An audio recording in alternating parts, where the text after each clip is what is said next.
దేవుని మాటలో జీవపు ఓటలు. దేవుని మాట జీవపు ఓటలాంటిది. 2 తిమోతి రాసిన పత్రిక 2వ అధ్యాయం 13వ వాక్యంలో, మనము నమ్మదగిన వారం కానప్పటికీ ఆయన నమ్మదగినవాడు. సహోదరి సహోదరుడా, అబ్రహాము విశ్వాస విషయంలో నమ్మకంగా ఉన్నాడు. ఏలియా ప్రార్థన చేసేవాడిగా ఉన్నాడు. హానోకు దేవుడితో నడిచేవాడిగా ఉన్నాడు. నోవాహు గారు రక్షణలోకి నడిపించేవాడిగా ఉన్నాడు. మరి నీవు నేను ఎలా ఉన్నాం? మనం కూడా మన కుటుంబం కోసం ప్రార్థన చేసేవారిగా ఉండాలి. విశ్వాసంలో అబ్రహాములాగా మనం దేవునికి ఇష్టలుగా ఉండాలి.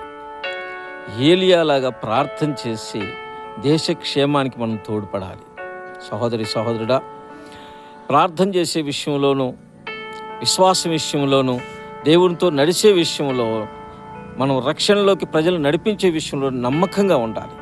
అలా ఉండి దేవుని నామని మహింపరుస్తూ ఈ చివరి దినాల్లో మన ఆత్మీయ ప్రయాణాన్ని కొనసాగించాలని దేవుడు ఆశపడుతున్నాడు. అట్టి కృప దేవుడు మనకు దయచేయును గాక. ఆమేన్.